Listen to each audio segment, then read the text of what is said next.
क्या आपने कभी गौर किया है कि जब भी आप कोई प्रोडक्ट ऑनलाइन सर्च करते हैं तो कैसे उसकी एडवर्टाइजमेंट्स अलग अलग वेब ब्राउजर्स पे अपने आप आनी शुरू हो जाती है। ये कमाल है डिजिटल एडवर्टाइजमेंट्स का।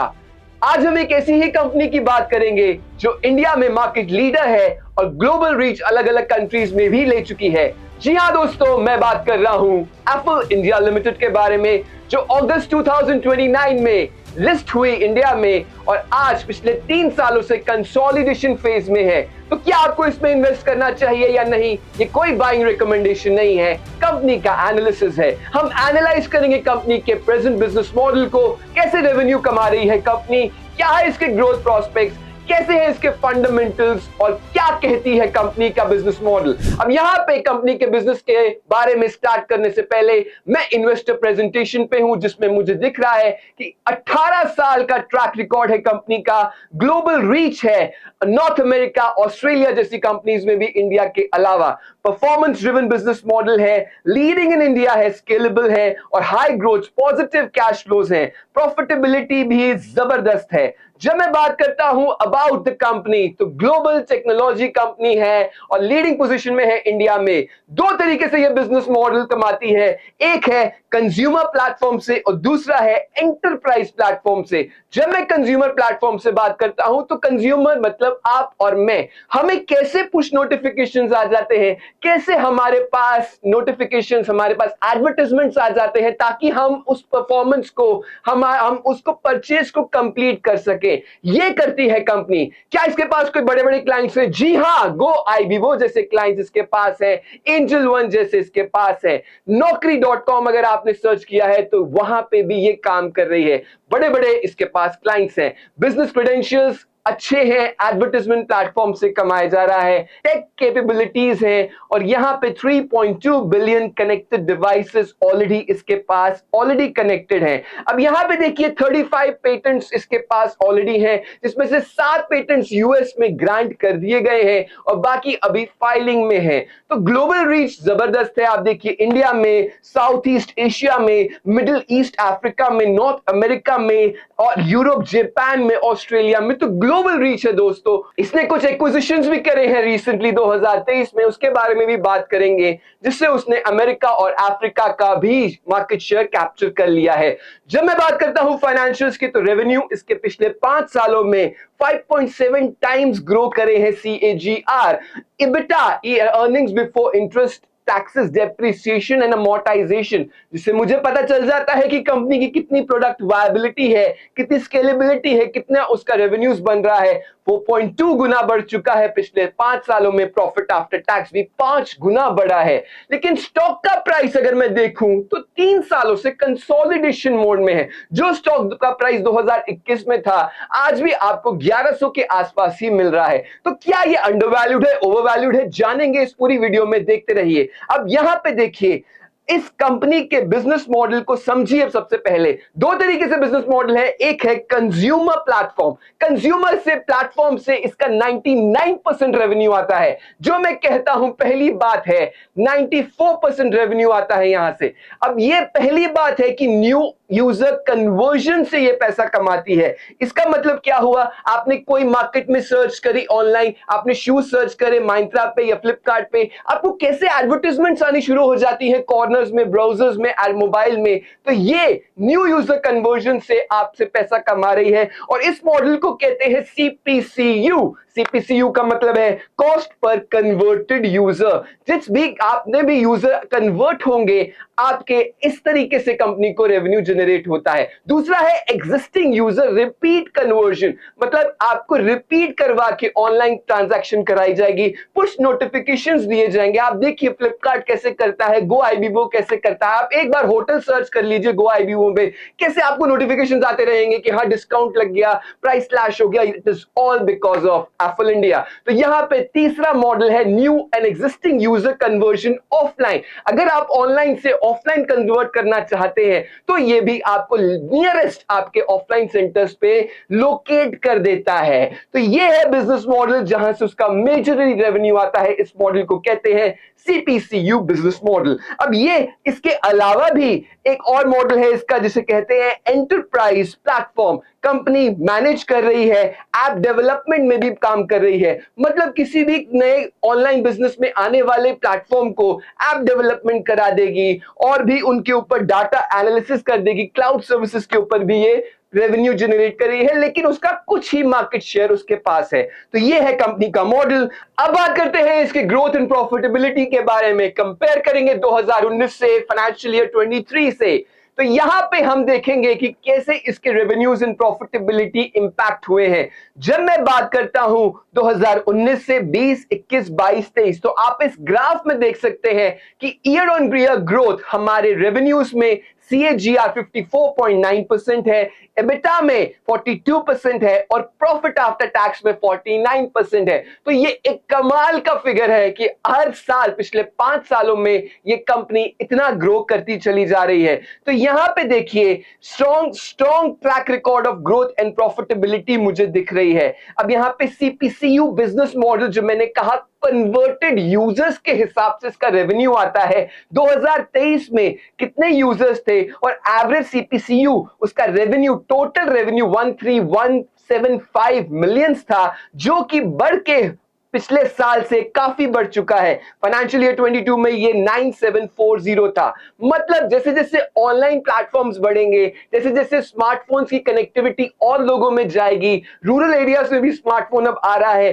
तो वैसे ही उतनी एडवर्टाइजमेंट से यहां पे बिजनेसेस को फायदा होगा और जो CPCU मॉडल से एफएल इंडिया रेवेन्यू जनरेट कर रही है वो भी धीरे धीरे बढ़ता चला जा रहा है। तो डेफिनेटली इसके ग्रोथ प्रोस्पेक्ट्स अच्छे लग रहे हैं। क्या ये इंडिया से ही सारा रेवेन्यू कमा रहे हैं? जी नहीं। इसका ज्योग्राफिकल रेवेन्यू अगर मैं देखूं तो 65% आउट ऑफ इंडिया से आता है और 35% इंडिया से आता है। इसने रिसेंटली कुछ एक्विजिशंस भी करे हैं, उसके बारे में मैं आपको बाद में बताऊंगा। तो अब हम चलते हैं screener.in पे, जहां पे मैं देखूंगा कि कंपनी के रेशियोज कैसे हैं, फंडामेंटली कंपनी कितनी स्ट्रांग लग रही है। जब मैं मार्केट प्राइस की बात करूं तो जब मैं ये वीडियो बना रहा हूं 1135 का इसका मार्केट प्राइस है। मार्केट कैपिटलाइजेशन 15,912 करोड़ है। स्टॉक का पीई क्या होता है, जिसमें मुझे यह पता चल जाता है कि कंपनी कितना यहां पे अर्निंग्स कमा के दे रही है on the basis of its market price. तो मेरा पीई 58.4 है और इंडस्ट्री के पीई से अगर मैं कंपेयर करूं तो 36.4 है। अगर मैं सिर्फ यहीं से देख के बताऊं तो कंपनी का प्राइस अभी भी मुझे ज्यादा महंगा लग रहा है। क्या पीई अभी कम हुआ है? जी हां, इस कंपनी का पीई मैं आपको दिखाऊंगा 100 से ऊपर होता था, लेकिन अब काफी सस्ता ये नीचे आ चुका है। कंपनी की बुक वैल्यू के हिसाब से 114 रुपए की बुक वैल्यू है और price to book value 10 times है, मतलब 10 गुना उसका प्राइस आज की डेट में ट्रेड कर रहा है। कंपनी डिविडेंड नहीं दे रही, लेकिन ROCE और ROE बेहतरीन है, 20% के आसपास है। जब कोई कंपनी 20%, 18, 18.5% ROE बना रही है, दैट मींस उसका रिटर्न्स काफी अच्छे ग्रो करते चले जा रहे हैं। रिटर्न ऑन इक्विटी में मैं इक्विटी का कितना रिटर्न आ रहा है और कैपिटल एम्प्लॉयड में इक्विटी प्लस डेब्ट्स का मेरे कितने कंपनी रिटर्न बना के दे रही है, मुझे पता चल जाता है। जब मैं और चीजें कंपेयर करूं तो प्रॉफिट की ग्रोथ 5 सालों में 54.4% है, सेल्स की ग्रोथ भी 53% है 5 सालों की, और एबिटा की ग्रोथ पिछले 5 सालों की 50% से ज्यादा है। तो कंपनी के फंडामेंटल्स तो मुझे अच्छे लग रहे हैं। अब नीचे जाके देखते हैं इसका प्राइस का पैटर्न। मेरा ये अगस्त 2019 में लिस्ट हुआ BSE NSE पे और आज देखिए इसका प्राइस लगभग वही प्राइस है 2024 फरवरी में जो ये 2021 में होता था। 3 सालों से कंसोलिडेशन फेज में है, डिस्पाइट ऑफ द फैक्ट कि उसके रेवेन्यूज भी अच्छे हैं, ग्रो करते चले जा रहे हैं और यहां पे उन्होंने कुछ एक्विजिशंस भी करे हैं। तो यहां पे मेरे को प्राइस के हिसाब से कंपनी अच्छी लग रही है। जब मैं पीई का कंपैरिजन करूं, ये है पीई का कंपैरिजन, मेरा पीई हाईएस्ट था 160 के आसपास, कब? मार्च 2021 में, जब इसका प्राइस अच्छा खासा था। और यहां पे देखिए ईपीएस के बार्स, मेरे अर्निंग पर शेयर क्या होता है, कंपनी कितना अर्निंग कमा के दे रही है इक्विटी शेयर होल्डर को पर शेयर, यहां पे वो बढ़ता चला जा रहा है। और मेरा यहां पे पीई 56, 57 के आसपास है, ईपीएस 20 के हिसाब से अच्छा है। यहाँ पे मेरे को अभी भी इसमें अगर मैं इन्वेस्ट करूं तो मुझे प्राइस का एप्रिसिएशन दिख सकता है। यहाँ पे देखिए, मैं क्वार्टरली रिजल्ट्स से कंपेयर करूं तो क्वार्टरली रिजल्ट्स मेरे सेल्स ईयर ऑन ईयर बढ़ते चले जा रहे हैं। 2020 से अगर मैं कंपैरिजन करूं, 2020 से दिसंबर 2023, मेरे पिछले सालों में देखिए जो 150 करोड़ की सेल होती थी, आज लगभग 499 करोड़ की सेल है क्वार्टर की। तो कमाल का इनका एप्रिसिएशन है।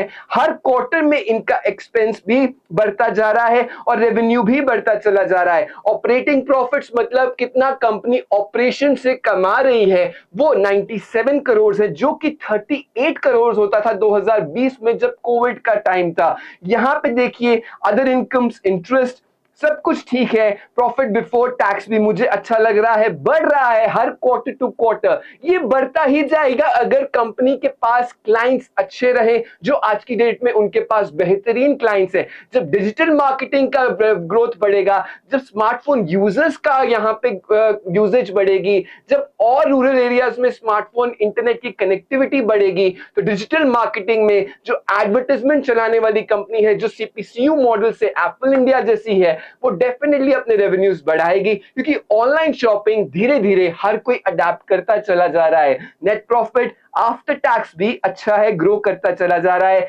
ईपीएस भी जो 2.4 था, अब यहाँ पे 5.5 के आसपास ईपीएस मुझे दिख रहा है। अब यहाँ पे देखिए ईयर ऑन ईयर फिगर्स भी मुझे अच्छे दिख रहे हैं।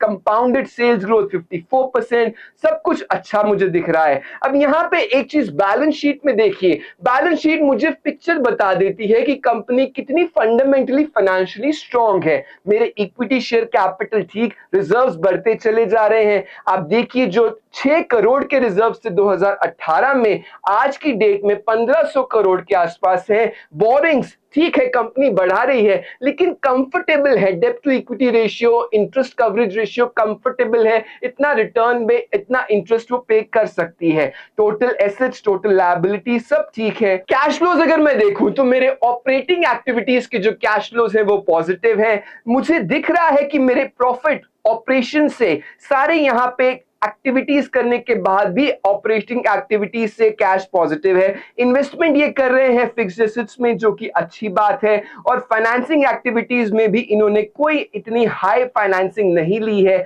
सिर्फ यहाँ पे रीपेमेंट ऑफ बोरिंग्स मुझे दिख रही है, मतलब बोरिंग्स इन्होंने रीपे करी है, तो ये अच्छी बात है। डेटर्स डे कम हो रहे हैं, मतलब डेटर्स डेज क्या होते हैं, जितना मुझे डेटर्स वापस दे रहे हैं पैसा बिजनेस में, क्रेडिट सेल्स मेरे पैसा वापस डेटर्स मुझे 62 डेज में दे रहे हैं। कैश कन्वर्जन साइकिल भी ठीक ठाक है। अब यहाँ पे देखिए है मेन मजा शेयर होल्डिंग पैटर्न का, ये है मेन कमाल। देखिए यहाँ पे प्रमोटर्स की शेयर होल्डिंग 62% थी 2021 में, पिछले क्वार्टर तक 59.89 थी। इस क्वार्टर में उन्होंने रिड्यूस कर दी है, 56.93 हो गई है, मतलब 3%, 2.5-3% के आसपास प्रमोटर्स की शेयर होल्डिंग कम हुई है। बढ़ाई किसने है? एफआईआईज ने। उन्होंने कुछ देखा होगा साहब, क्योंकि ये बिग फिश है। और जब मैं बिग फिश की बात करूं, उनके पास 9.66 था सितंबर 23 में शेयर होल्डिंग, अब उन्होंने 5% के हिसाब से बढ़ा के 14.35 कर लिया है। और इसमें भी एक कैच है, जो यहाँ पे एक कंपनी मुझे दिख रही है, गैमनेट पीटीई लिमिटेड। क्या इसके ऊपर आप गूगल सर्च करेंगे तो ये क्या है? सिंगापुर गवर्नमेंट की सब्सिडरी कंपनी है, मतलब सिंगापुर गवर्नमेंट ने इसके ऊपर स्टेक इन्वेस्ट किया है लगभग 5% का, तो कुछ ना कुछ डेफिनेटली इन्होंने देखा होगा। तो यहाँ पे बहुत अच्छा मुझे पैटर्न दिख रहा है शेयर होल्डिंग का।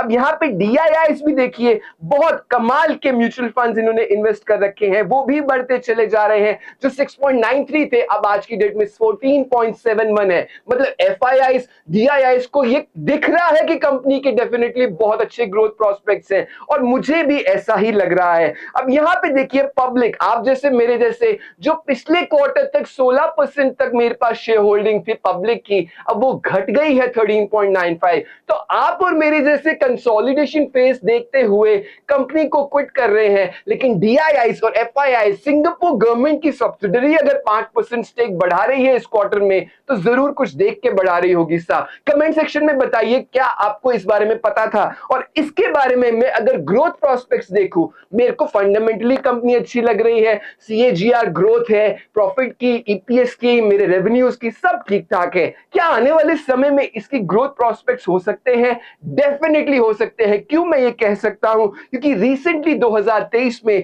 कंपनी ने एक एक्विजिशन किया है जिसका नाम है YouAppi। आप YouAppi जाके देखिए गूगल पे, ये एक global gaming focused mobile app marketing है जो यूएसए में बेस्ड है। और यहां पे इस कंपनी ने, एप्पल इंडिया ने इसको एक्वायर किया 2023 में, just to have a strong presence in America. और इसके अलावा इन्होंने 2021 में भी एक एक्विजिशन किया जिसका नाम है जैम्प। तो 2 एक्विजिशन इन्होंने रिसेंटली किए।